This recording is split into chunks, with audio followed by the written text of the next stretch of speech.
Today, there are 2 million descendants of French-Canadian immigrants living in New England. These are our stories.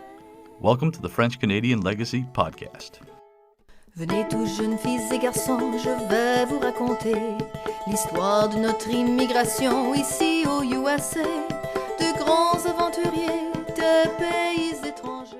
This is the French-Canadian Legacy Podcast. I am Jesse Martineau. Now, towards the end of last year, Mike, Mark, and I, kind of the team who put together the New England Franco-Route Geo Tour, we were approached by Marie-Josée Duquette from the Quebec delegation in Boston.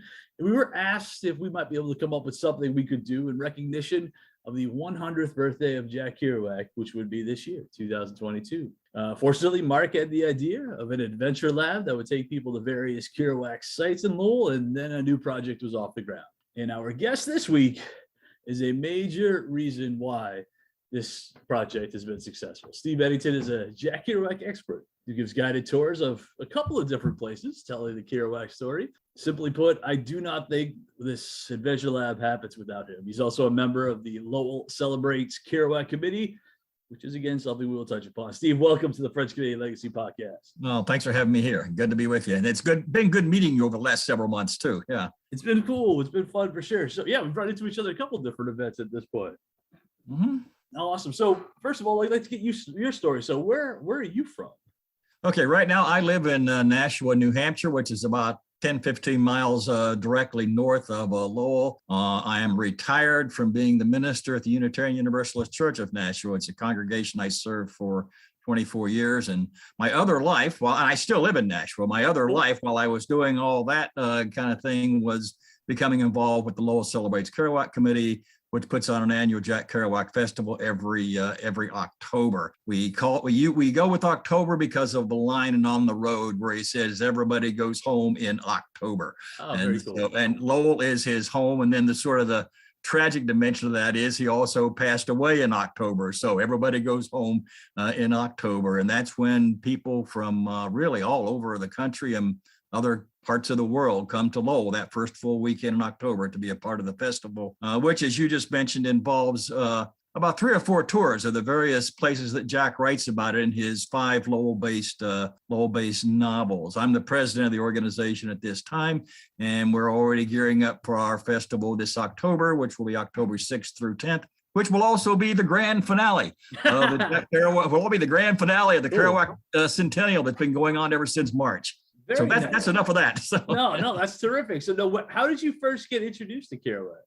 Way back when I was in theological seminary, which was in the late 1960s, somebody, I can't even remember who it was now, gave me a copy of the Dharma Bums and suggested I read it from the point of view of a writer who was trying to reconcile or at least try to somehow hold together the Roman Catholicism in which he was raised and which he professed and the Buddhism to which he had become very attracted. So I kind of read it from that angle. And I was just very taken by the writing itself. I knew who Jack Kerouac was. I knew he'd written a novel called On the Road, but that was the first I had actually encountered him in any of his works. So before going to seminary, my undergraduate, I was an English major. So if I read a writer whose writing really appealed to me, I would go back and read just about everything else he or she ever wrote. Went on a huge Steinbeck kick when I was in college. Awesome. So I did. I just started I began working my way through Kerouac's works and just found they really appealed to me in a number of ways.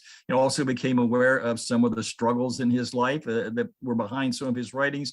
And then in 1988, I moved here to Nashua to take on the ministry at the Unitarian Universalist Church. I found out there was this organization down in Lowell called Lowell Celebrates Kerouac.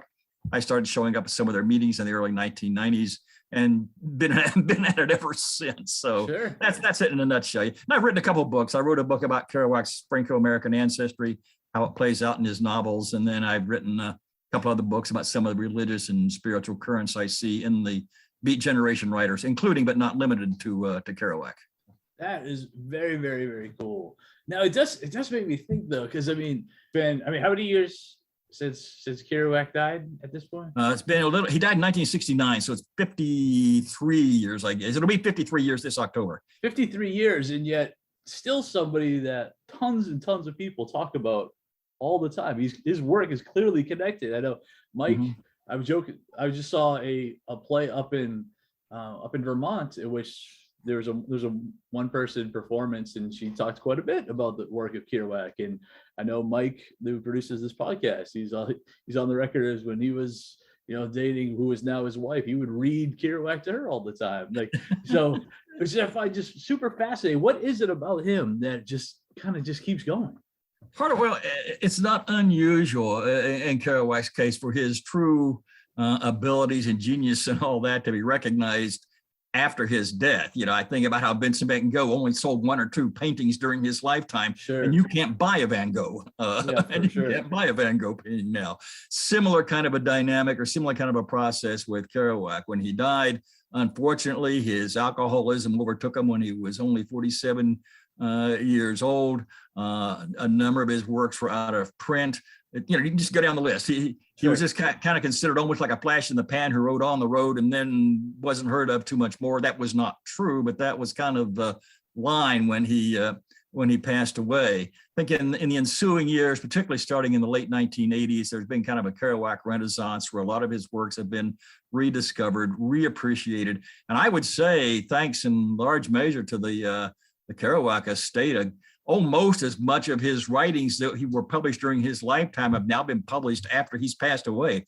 A lot of posthumous writings as well. To try to get at your question, I think particularly with On the Road, it's a coming of age novel. Each generation kind of wants their road experience. Each generation wants to be out there. And I think that's why he has that kind of appeal. I mean, we get people at our Kerouac festivals who, like me, are who are old hippies still looking for a 60s hit. And then you've got kids. I mean, kids in their late teens, early 20s who are also coming. You've got that whole range of people. And like I say, like part of the reason is at some point people like to have that road experience. Doesn't necessarily mean they're going to go out and do the exact kinds of crazy things that Sal and Dean do On the Road, but you want that voyage of discovery. You want to know what's out there, what else there is to your life. And I think that's where Kerouac plugs in. And that's a generation to generation kind of need. And I think that's a good deal of it. Yeah. No, that's really true. That's awesome. Because you're right. It is that appeal of just heading out on an adventure and kind of whatever happens. We'll figure it out as we go type approach. Yeah, no, that's very cool. Now, before we get to talking specifically about Lowell, which we'll obviously get to, something that I was not aware of before meeting you for the first time was Kerouac's connection with Nashua, New Hampshire. Can you kind of explain that a little bit? Yeah, right. Yeah. All right. To back up just a little bit, although Kerouac is best, of course, known for On the Road and Dharma Bums, Subterraneans, those books, Desolation Angels, he wrote 5 novels that are based on his growing up days in Lowell, and that very strongly reflect his French-Canadian, Franco-American culture and heritage. One of the lines we use in around Lowell, we love what he did with On the Road, but part of the Lowell line on Kerouac is, if all you know about Kerouac is what you've read in On the Road, then you don't really know Jack. Sure. The idea being that you have to understand his roots. And part of those roots were his ties to Nashua, New Hampshire, where I've lived now for over 30 years.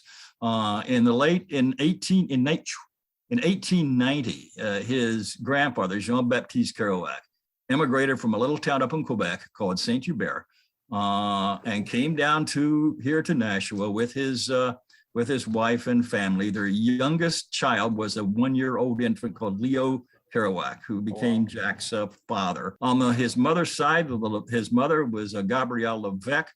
She too was born in Quebec, in a little town called Saint Pacôme. Her parents had already located here to Nashua. That when she became pregnant, she went back up to have her pregnancy with her family in Saint Pacôme, which is where Gabrielle Levesque was born, and she came also here. So Leo and Gabrielle, Jack's parents, both grew up in Nashua. They met here in Nashua. They got married here in Nashua. By that time, Leo had got a job running a French language newspaper in Lowell, and so they moved to Lowell because of his work. But both of them, I mean, their extended families, both the Kerouacs and the Levesques, the extended families stayed in Nashua. And that's why in Kerouac's Lowell-based novels, you will find references to Nashua, or we went up to Nashua to see my aunts or uncles or cousins, or my aunts, uncles, and cousins came down from Nashua for a visit. In his first published novel, The Town and the City, he calls Nashua, he calls Lowell Galloway, It's the most fictionalized version of his books. In his first published book, Town the City, he calls Lowell Galloway and he calls Nashua Lakoshawa. And and three of his five Lowell-based novels end in Nashua, with the one describing the death and burial of his older brother Gerard, which happened in 1926. And then the first and the last novels he published in his lifetime, Town and the City and Vanity of Doulevos, also end here in Nashua, also at the St. Louis Gonzague Cemetery, where he describes the burial of his father in a Kerouac family plot, which is about a 5-minute drive from where I'm sitting. Right here, as a matter of fact, yeah. There you go. All right, that's the Nashua connection. That's awesome. Do you know what brought either side of the family down to begin with?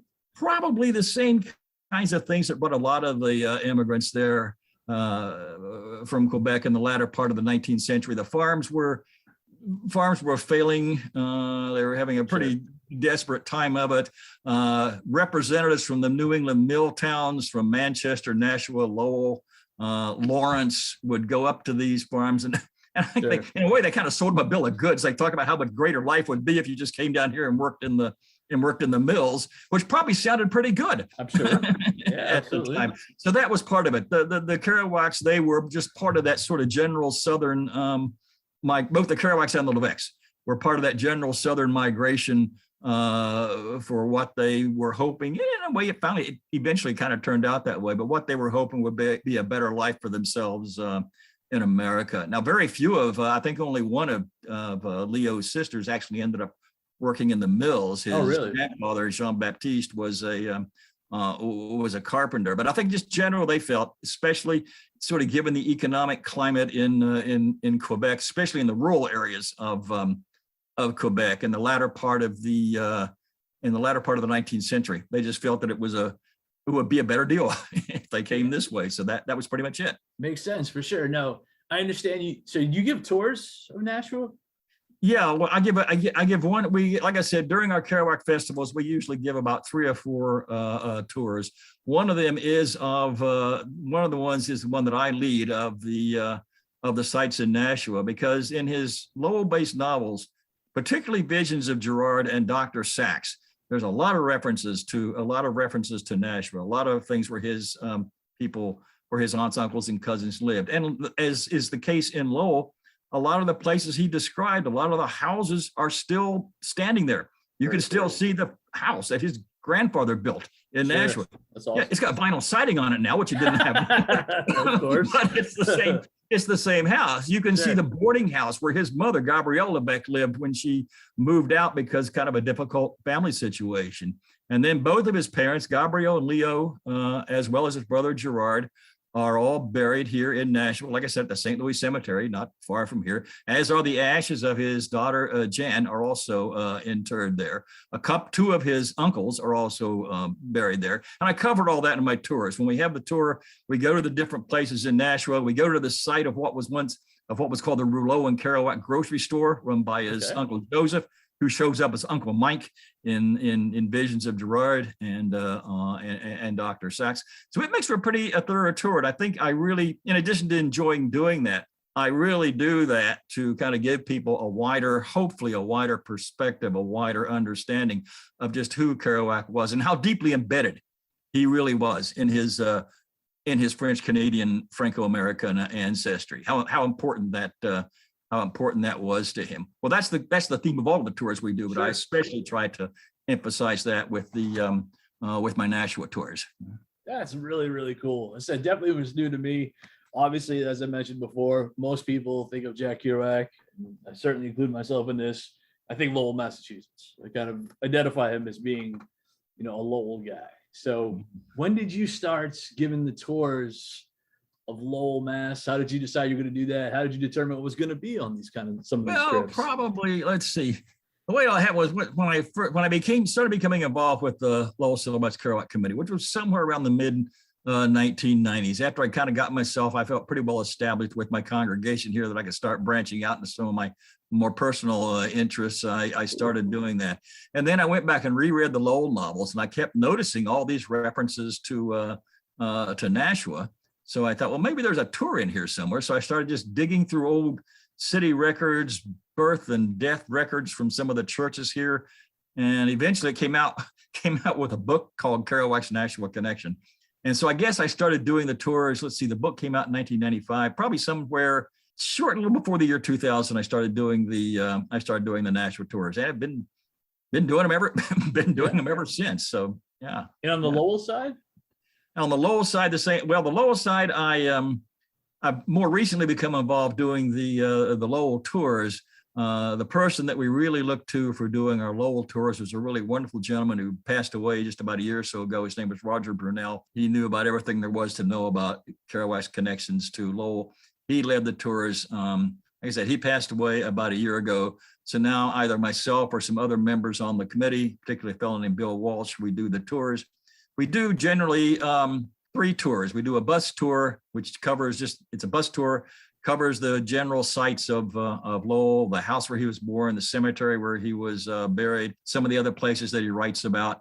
Then we have the one I'll be doing next month or in a few weeks from here is called Mystic Jack. It covers the neighborhood that he writes about in Visions of Gerard. We have one called Ghosts of the Pawtucketville Night, which covers a lot of the sites and we always do it at night.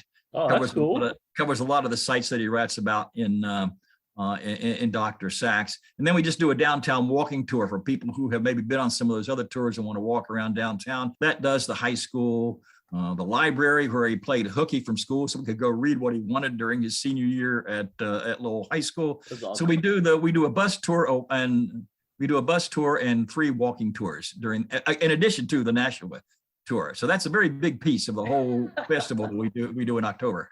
Keep it busy for sure. Now, I definitely want to talk specifically about this tour that focuses on Visions of Gerard. So, okay, because I was fortunate to talk about that area with you when we did the kind of like our scouting for what we would put on the Adventure Lab.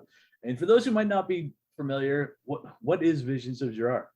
Okay, Visions of Gerard is the book that Jack wrote about the loss of his older brother, Gerard Kerouac, in 1926 to rheumatic fever, when Jack himself was only 4 years old. And so he grew up. There's always a question when he writes Visions of Gerard. He wrote Visions of Gerard when he was about 30 years old. He wrote it in January of 1956. He was born in 22, so do the math there. But he wrote that thinking back to the time. And there's always the question then of how much he is writing from memory. I mean, how much do you really remember from when you were 4 years old? Sure. There's the question there is how much he's writing from memory and how much he's writing from the family stories that were told about him.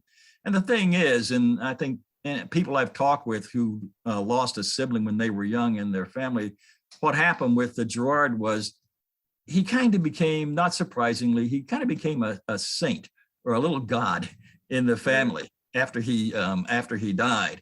And so that's what Jack, he had an older sister and an older brother, Gerard. As Jack was growing up, he would hear all these stories about what a wonderful human being, almost like Gerard became like the perfect child in the Kerouac household because he had died at such a young age. And the implication there being with Jack, and you're not. You'll never be the perfect human being that your older brother Gerard was. And he was kind of haunted by that throughout his life. Part of the reason I think he wrote Visions of Gerard was to really kind of come to terms with that. So the novel is called Visions of Gerard. He wrote it in 1956, thinking back to the illness and the death of his brother. But in a larger sense, the novel, of the 5 Lowell-based novels he wrote, that's the one that I think best captures his Franco-American, French-Canadian ancestry and identity. And he's struggling with it. Like a lot of us, we have kind of, I know love-hate is an overworked cliche, but I'll stick with it here anyway. No, of course. We all have kind of a, approach avoidance love-hate thing with our ancestry. We want to affirm it on the one hand and kind of break away from it on the other. So part of it is Kerouac struggling with his Franco-American, French-Canadian ancestry. He also wrote the book at the time when he was at the height of his Buddhist phase. So he's also sort of struggling between the tension in his life between his Catholicism and his Buddhism. And he's writing all of that against the backdrop of the death of this older brother when he was a 4-year-old kid and Gerard was 9. The whole novel takes place with two very brief exceptions.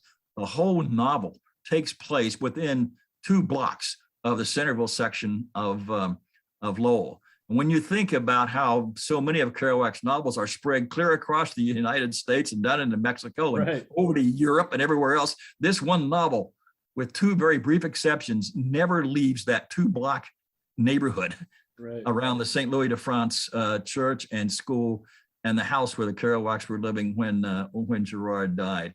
So that's why it's a walking tour. All you got to do is just walk around the block. All you got to do is walk around the block, and you see about 3 or 4 of the places that he's describing in that novel. So and so it's important that, as I said before, that's one of the tours that we do in October.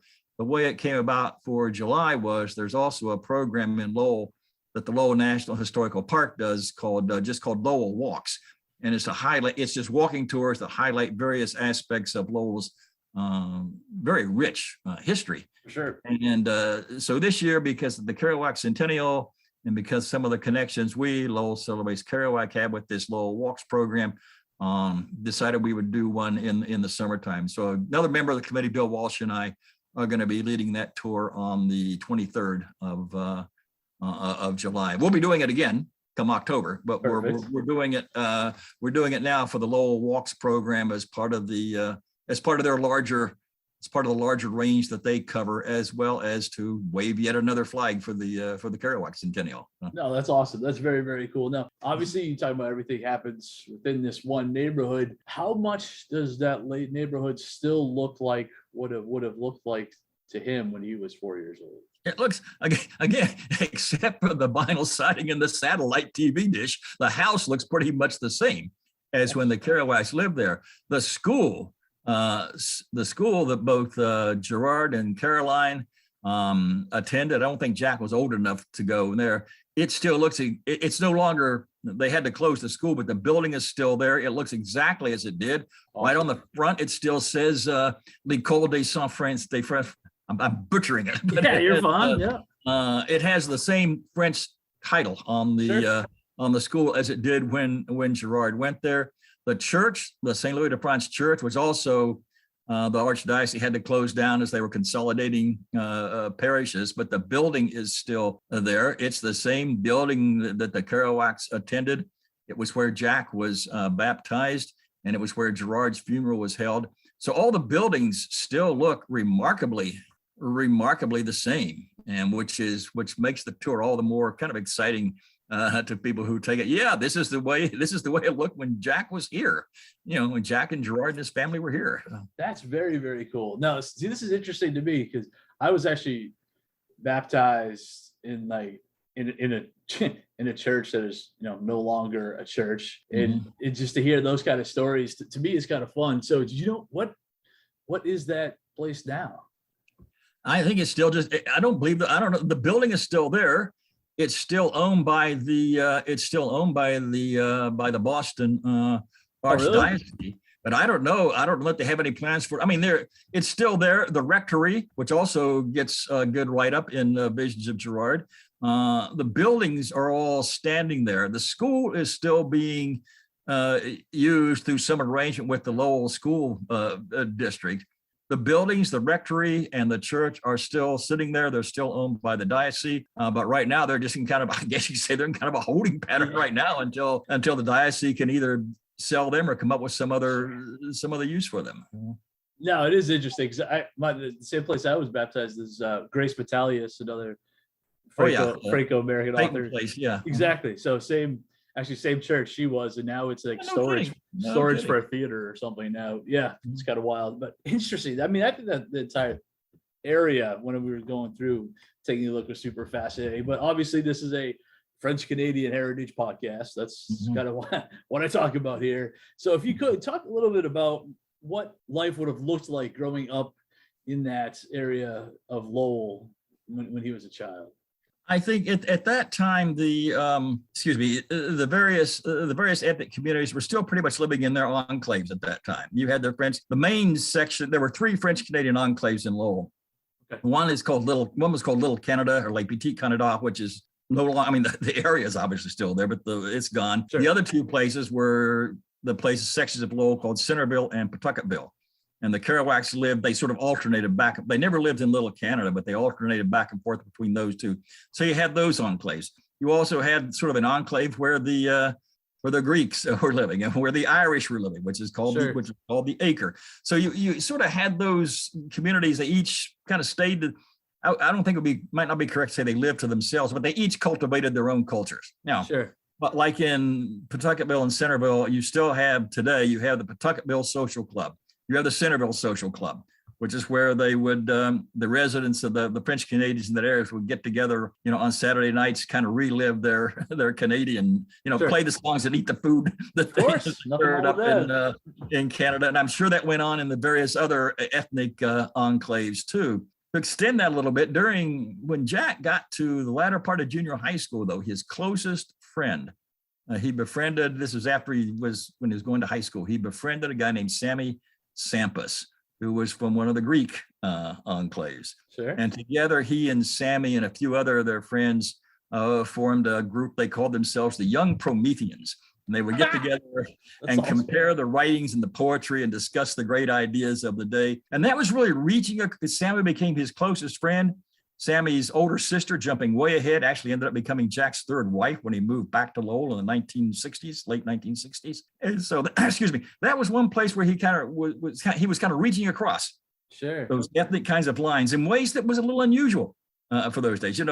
The French Canadians stay with the French Canadians, the Greeks with the Greeks, the Irish with the Irish, the Poles with the Poles, et cetera. Absolutely. And Jack and some of his high school friends reached through some of those to find some common interest in some of the writings of the writers, the authors they were becoming attracted to, and some of their own writings that they were trying out as well. So I think that's that was pretty significant for that time. But yeah, just to stay with that, it's like his father ran a print shop and some other jobs around Lowell. So his father had to be bilingual from, all along in order to run his business.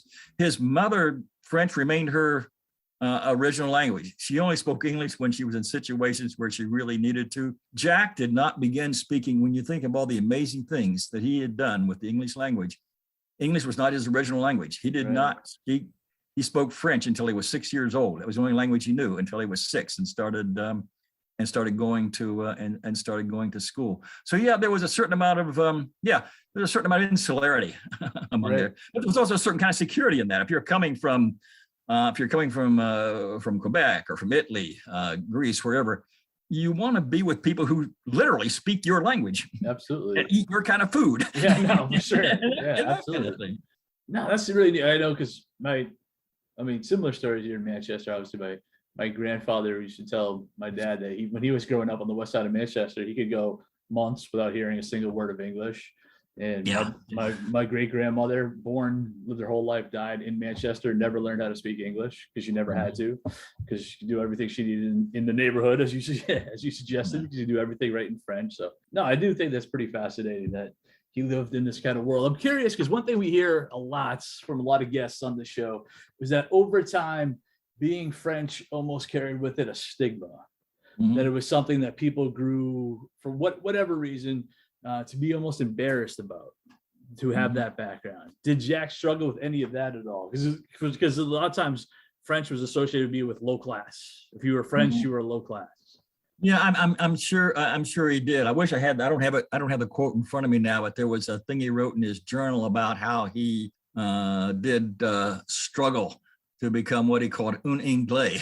Yeah. Even as he was with his French Canadian, how sometimes he wanted to pass is not the word, but sometimes he wanted to be more than that. And there was other times when he was embracing it. And so I think if you're familiar with On the Road, where he writes about how he was, there's a place in there where he refers to himself as a white man disillusioned, and thought that other cultures offered more to him. I don't think he was primarily making a racial reference there, as he was trying to say, he was trying to get beyond the identity he had been handed to discover himself in some other ways. And that goes way back to where we were talking about at the very beginning of this thing. That's why I think On the Road, some of his other novels, they're really about a quest for self-discovery, which we all go through.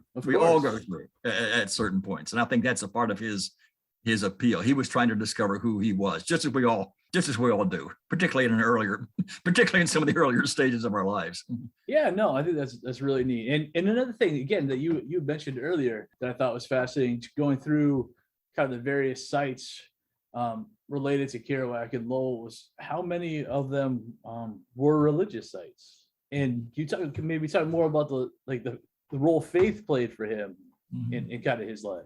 Yeah, well, one of them, I was hoping to get to this at some point. Another one of the major stops on our tours, well, there's a couple. There's the grotto, place called the Grotto, the Lourdes Grotto, which is a replication of the grotto at Lourdes, has the 12 stations of the 14 stations of the cross. And that was where Jack's mother went very often, just to kind of find some spiritual solace after the loss of Gerard. And so there's a very strong passage in Dr. Sachs where Jack writes about being with his mother as they go through the grotto to make the Stations of the Cross, and seeing a funeral home from right behind the first station, which ended up being the funeral home where Jack was wake when he died many years later. The other place that gets the other religious site, and the one that some of us in Lowell are really focused on right now, was the St. Jean Baptiste Church, which is where as Jack got a little older, he went to St. Joseph's parochial school, and he became an altar boy at the St. Jean Baptiste Church.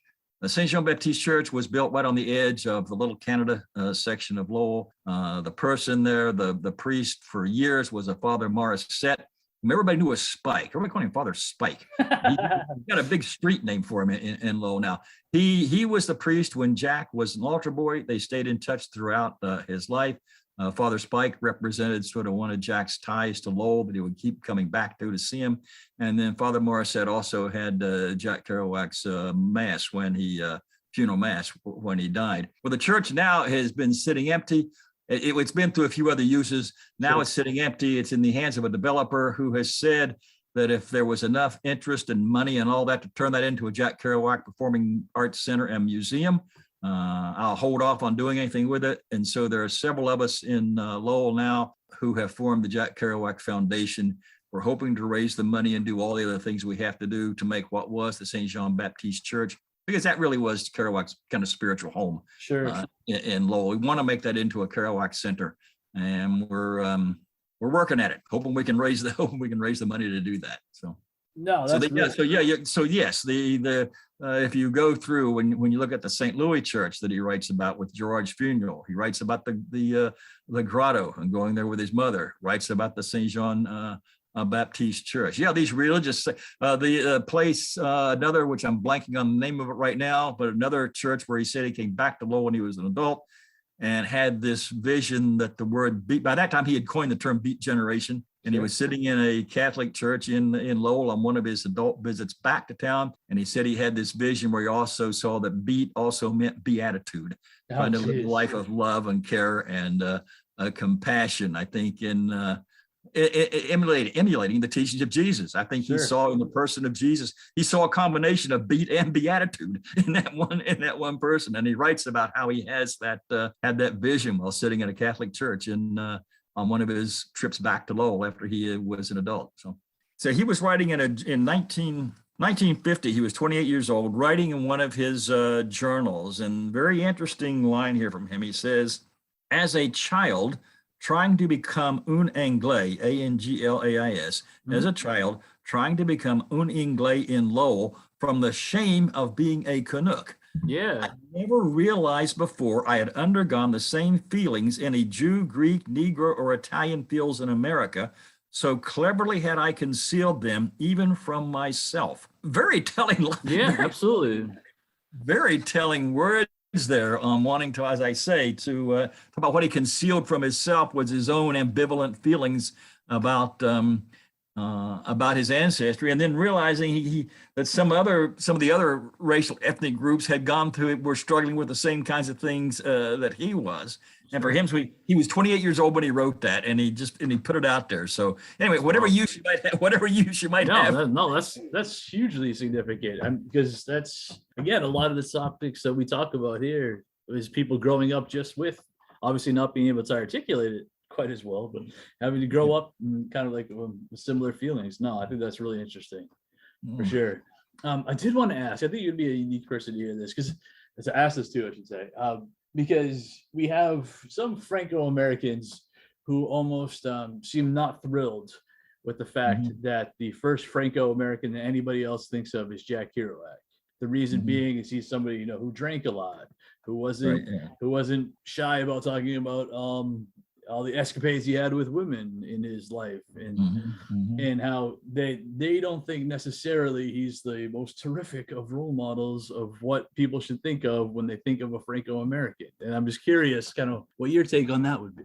The thing about the role model, there's some truth to that. I have a son now, he's in his 30s, and has his wife and our granddaughters and all that. Now, when he was growing up, and I thought, well, no, I don't think I'd want him living the same kind of life that Kerouac did. If he wants to go out and have his journey of discovery and ride around the country with a friend, which he did, I wouldn't want him doing some of the wild and crazy things that Jack and Neil did in On the Road. So I can identify with that piece of it. I think the other thing though is to realize that the drinking, and for reasons I've never completely understood and probably never will, for a lot of people who are very creative and artistic, it seems like the self-destructive urge and the creative urge almost run right side by side. That's not the case with everyone, but it certainly is with Kerouac. You think about F. Scott Fitzgerald, who drank himself to death when he was 40. Well, that doesn't take anything away from the significance of The Great Gatsby. Sure. Any more than Kerouac's very tragic, unfortunate drinking takes away from the genius of his work. So that's basically what I say is read the words that he said, and realize that sometimes those some of that writing was coming from a very broken life at times, and there was nothing unique about Kerouac in that. You think of Sylvia Plath, who took her life. Same thing with Ernest. And you can get down the list of all the various really creative writers and artists who couldn't quite keep their personal life in a stable and secure place. Yeah. And Kerouac is like he is one person on that list. The aforementioned Grace Metelius, same thing. Actually. Yeah, exactly. So I think that's just kind of real. That's the best I can offer to say. You just have to realize that he was one of those people who was amazingly creative on the one hand, and kind of had this kind of fallen or self-destructive side to him on the other. And that's just kind of that's one of the ironies. That's one of the paradoxes of his life. And yeah, he did have some misogynist ways about it at times. There's no question about that. On the other hand, he was very encouraging of some of the women writers. Joyce Johnson, who wrote The Minor Characters about her time with him, talks about how he was encouraging her to write her first novels. Same thing with Diane de Prima. She just recently passed away. She would tell you how supportive he was. So again, there's that contradiction again. Sure. Misogynist on the one hand, but also encouraging some of the creativity that he saw in some of the young women writers of his days in ways that most males would not have done. So when you get into that thing, you're just dealing with a mass of contradictions. For sure. and that's pretty much that. Yeah. Yeah. No, I like that. That definitely makes sense. So obviously a lot of discussion about Kerouac this year. The reason we got involved, the reason the Quebec delegation reached out to us was the 100th birthday. So can you just talk about, and you mentioned how October is going to be the kind of the grand finale. So what is happening in celebration this year for this 100th birthday? Okay. Well, let's see, we are every year, well, I said we'll be doing the tours. We've got some really big musical events. There'll be open mics. People, try out their own. The person who's been coming back to us for year after year after year is David Amram, outstanding musician, composer. He's 92 or 93 years old at this point. Wow. He knew Jack back in the day. He and Kerouac were friends in New York when David's a jazz composer, and he would play at these. He would get Jack to come to jazz clubs and read his writings while David would play. That's so crazy. David would play behind him, and he's been coming up to Lowell for years. Even at his age, his energy is amazing. No, he's an outstanding composer. He wrote the musical score to the original movie versions of The Manchurian Candidate and Splendor in the Grass. I mean, he's pretty well known. But he comes up to Lowell every year. We wrap it up with a thing called the Amram Jam, Just kind of an open mic where people can come and read their poetry or some of their Kerouac passages, and David will play behind them while they're reading. So you get the experience of reading your stuff, having the same guy that used to play for Kerouac play for you. So David will be back for that. Our featured speaker this year is very much emphasizes Kerouac's French Canadian ancestry.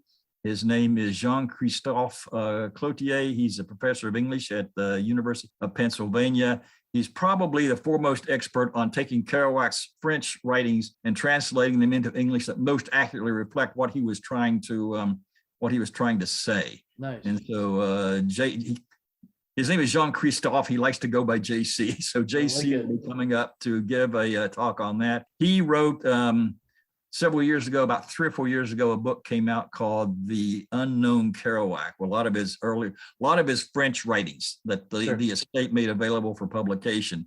And JC was the one who did all the translating. Very cool. When you read it, you get the French. So that's in addition to the tours and the open mics and the music and just the kind of general fun and games, we try to do at least one scholarly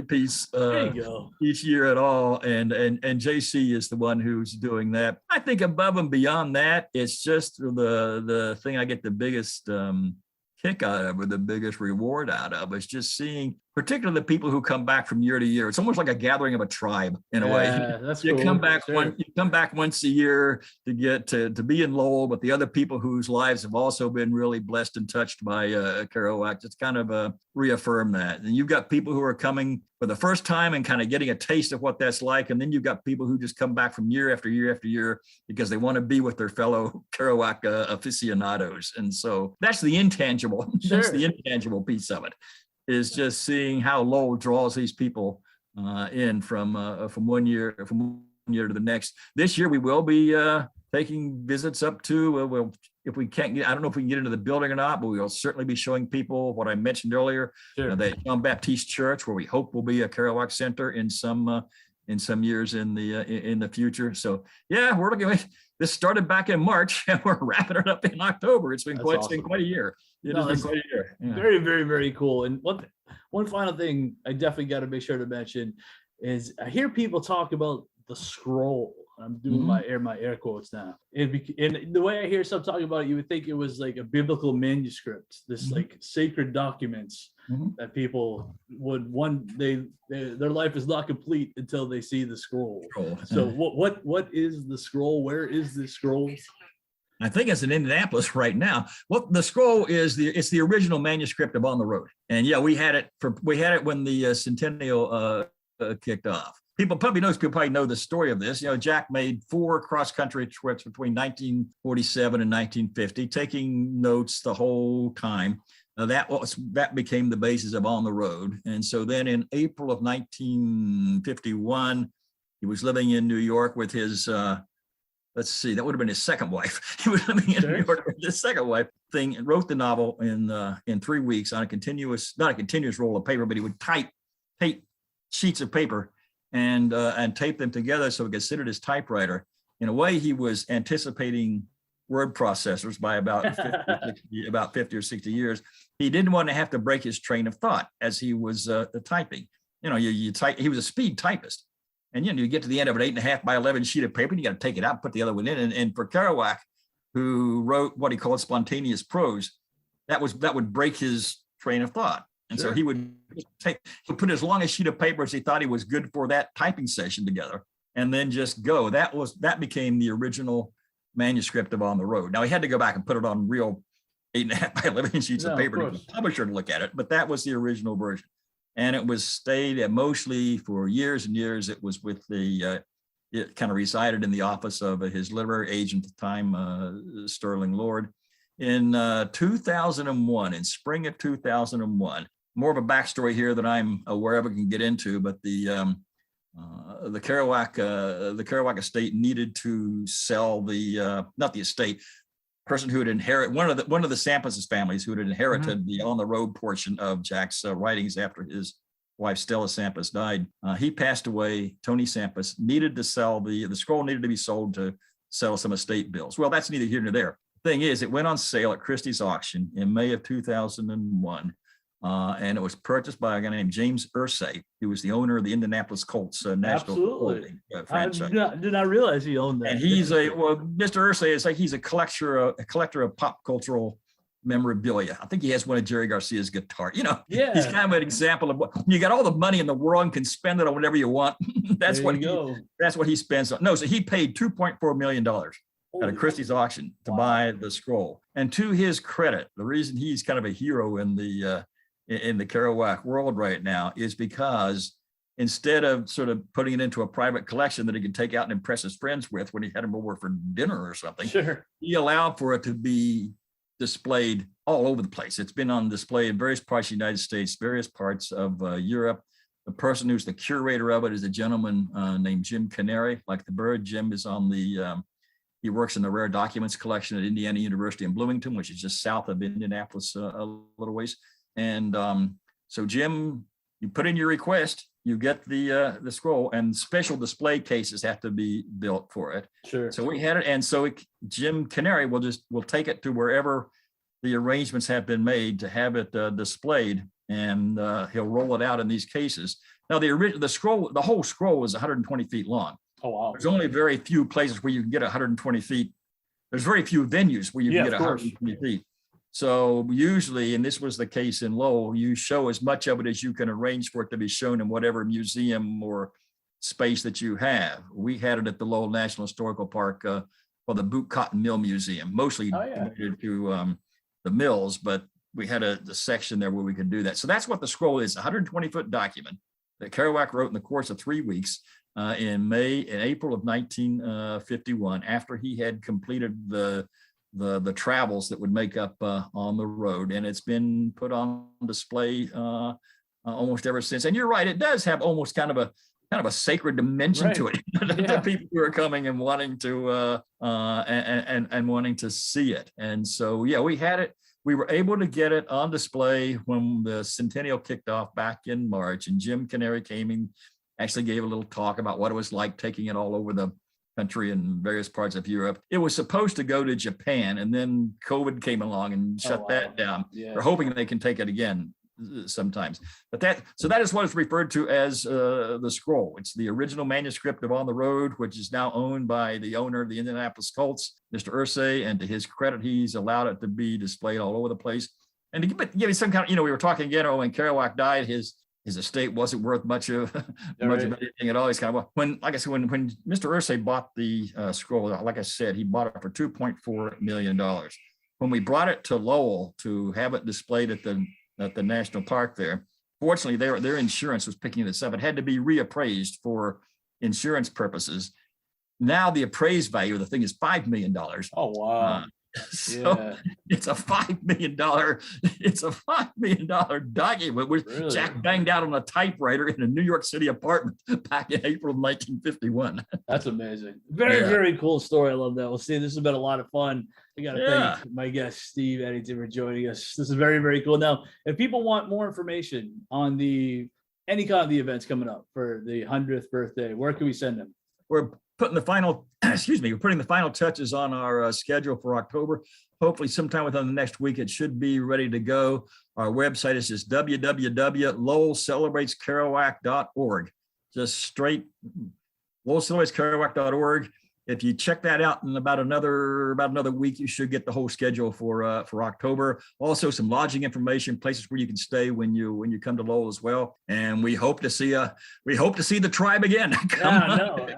Come October. And we'll make sure to link that in. One more, I wanted to make sure to mention: if people have interest in the foundation, trying to work with that church to make that museum a reality, where can we go for that? That's jackkerouac.org. Yeah. jackkerouac.org. Yeah.